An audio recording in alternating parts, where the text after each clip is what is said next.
یک سوال دارم. سلمان فارس چگونه اسلام را قبول کرد؟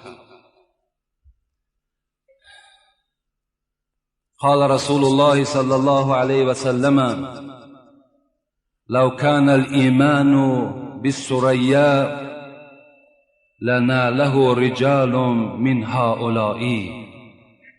این حدیث بخاری است، حدیث صحیح بخاری است که پیغمبر خدا وقتی که آیت جمعه فرامد که راوی این حدیث ابو هریره است، پیغمبر خدا گفتند که در سیوم آیت جمعه معنای آیت این است که ای اهل اصحاب، باز بعداً شخصانی زیاده، قومهای زیاده باز در اسلام داخل می شوند. یک مرد گفت پیغمبر خدا این کدام قوم است که باز در اسلام داخل می شوند؟ پیغمبر خدا در پهلویش سلمان فارس نشسته بود، سلمان ما و شما. رسول اکرم دست در شانه سلمان گذاشت و گفت همان قومی که من خبر می دهم از قوم همین فارس هاست. اگر علم ایمان در ثریا گفته چقدر ستاره دور است، اگر این قدر دور که باشد هر آینه این علم را پایان می آرد، این مردم اهل فارس. پیغمبر خدا گفتند. خوش به حال مردم ما و شما. پیغمبر خدا در حدیث ها می آید که با زبان فارسی ما و شما شوربا هم گفتند. وقتی از سلمان فارس پرسیدند که شما همین خوراک چی میگویید؟ گفتند شوربا میگوییم. پیغمبر شوربا گفتند با لفظ شیرینی خودش. همین سلمان پدرشان زردشت بود، خودشان آتش پرست بودند. من مختصرا این قصه را برای این برادر میرسانم زیرا قصه زیاد میگیرد. و پدرش بسیار آدم مالدار بود، بسیار مالدار و زمیندار بود و سلمان را چنان دوست می داشت، چنان دوست می داشت، می گفت که از تمام آن زمین و دولتی که دارم سلمان برای من تو نیکوتر هستی، تو محبوب تر هستی. باره می گوید این پدر سلمان. و سلمان فرمود که من امروز از زمینهای خود خبر گرفته نمی توانم، به سر زمینهای من رو از حال زمینهای من خبر بگیر. لیکن از تو التماس سلمان بر وقتتر برگرد، زیرا دیر آمدن تو در من طاقت ندارم. وقتی میگد این سلمان از خانه بیرون شد، در راه میگد با یک خانه، با زبان امروزه ما و شما بگیم یک کلیسا میگیم، یعنی جای نصرانی ها عبادت میکنن. در همون کلیسا رو پرو شد، نگاه کرد که مردم نصرانی عبادت دارد. در حال داخل همون خانه شد و عبادت نصرانی ها بلای سلمان بسیار خوب آمد. تا فرو رفتن آفتاب همراه نصرانی ها عبادت کرد. وقتی بیگاه شد میگد نزد پدر آمد. پدر خیلی ملامتش کرد، چرا تو دیر کردی؟ گفت امروز من در یک خانه نشستم که نصرانی ها عبادت میکردند و بسیار از عبادت اونها خوشنود شدم.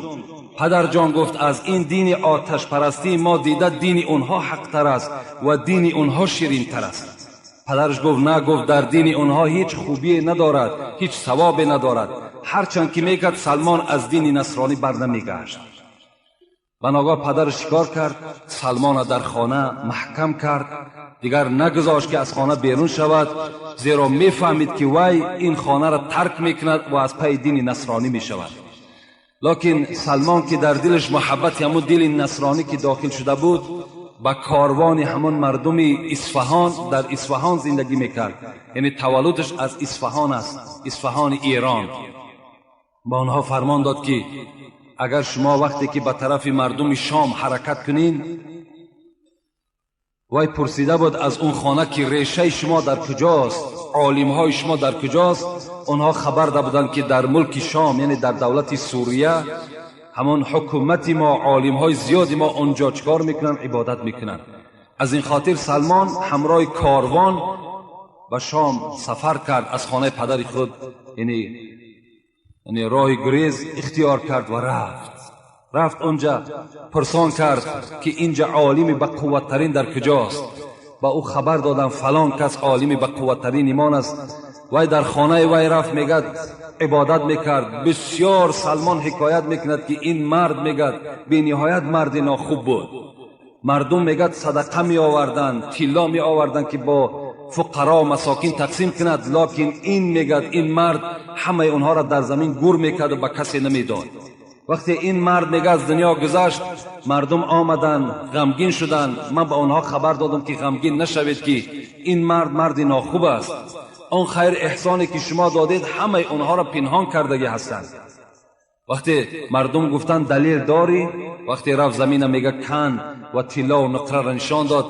این مردم به خلاصه آمدن که این پیشوای خودشانه به دار بکشن و سنگسار کنن و همچنان میگه معامله بر او کردن. و بعد اون میگه یک نفر دیگر در همون ملک شام میگه بسیار عالمی نصرانی با قوت بود. پیش او رفتم، بسیار آدمی خوب بود. در او کس شاگرد ایستادم. وقتی وفاتش نزدیک شد، باز از او توصیه گرفتم به دیگر انسان. همچنان یک سلسله چندین آدم نصرانی ده سلمان فارس شاگرد ایستادند. یعنی دین نصرانی که دین باطله بود با همین دین پیروی میکرد. و ناگاه میگد آخران بار میگد با یک نفر رو پرو شدم، یک موی سفید خیلی نصرانی بود و بر من خبر داد که دیگر به کسی شاگرد نشو، میتوانی که به سوی مملکت عرب روی. در کتاب انجیل خبر آمده است که در همین زمانهای نزدیک یک شخص میبراید که 3 نشانه دارد. نشانه اولش همین است که صدقه را نمیخورد. دویم نشانش همین است که مال هدیه را میخورد. و سوم نشانش همین است که بین دو شانه او لا اله الا الله محمد رسول الله زدگی هست. حضرت سلمان از زبان این پیر خود وقتی این سخن شنیدند، میگوید گاو داشتم، گوسفند داشتم، رهسپار به سوی همین مملکت عرب شدم. و بر من میگد همون پیرم خبر داده بود که این مرد، این عرب در بین 2 کوه سیاه از سنگ و بینش باغهای خیلی خرما دارد. انا همونجا چکار میکند؟ هجرت میکند. تو در همونجا میتوانی که با این شخص یعنی با محمد رو پرو شوی و با او ایمان بیار. وقتی میگوید در راه آمدیم با بنی کلب گفتگی یک قبیله رو پرو شدم و گاو مال با اونها دادم که مرا به ملکی همان گفته استادم برد. اونها مرا فریب دادن و با یک نفر فروختند. و این مرد میگد مرا در راه عذاب و شکنجه میداد. به ناگاه آورد میگه به یک موضعی که نگاه میکنم دو پهلوش همین کوه سیاس و بینش یعنی باغزار خیلی از خرما زیاد است. در دلم گذرانیدم که انا همین موضع همون موضع است. یک چند مدت با این خوجین خود خدمت میکردم. به ناگاه میگد روز بالای خرما میچیندم که یک آوازه شد که یک مرد آمده است. یک مرد از مکه مکرمه به مدینه هجرت کرده است که نام او محمد است و بسیار انسانی خاکسار و مهربان است. با شنیدن این سخن میگد چنان بود که قریب از بالای خرما بر زمین زنم. دوان میگد در بالا یک طبق کمی خرما گرفتم و نزد او رفتم. پیشنهاد کردم و گفتم تو محمد هستی؟ گفت بله من محمد هستم. گفتم این صدقه هست، من برای شما آوردم. من برای سنجش گفت سلمان پیشنهاد کردم که استاد من گفته بود که محمد نشانش همین است که صدقه را نمیخورد. وقتی میگد پیشنهاد کردم، گرفت کاسه را در دست صحابه ها داد، گفت شما تناول کنین که صدقه برای من جایز نیست. صحابه ها میگه خوردن، من به دل گذرانیدم که این یکم نشانه وی است. دویم بار باز میگد از پیش او غایب شدم، باز خرمای آوردم و گفتم محمد این هدیه هست. وقتی رسول الله هدیه را شنیدن در حال خود تناول کردن و صحابه ها را دادن. در دل گذرانیدم که این همان محمد است. روز میگه جنازه بود، برای سیوم نشانه او را دیدن که مهر نبوت بود. میگه جنازه بود، پیغمبر خدا بین صحابه نشسته بود. وقتی من وارد معرکه شدم، رسول اکرم 100% دانستند که من مهر نبوت را میکوام و بالای سر پیغمبر دور میگشتم.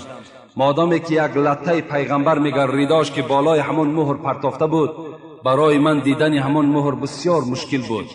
پیغمبر خدا که پیخست شدن میگه ریدا را از بالای گردنشان گرفتن.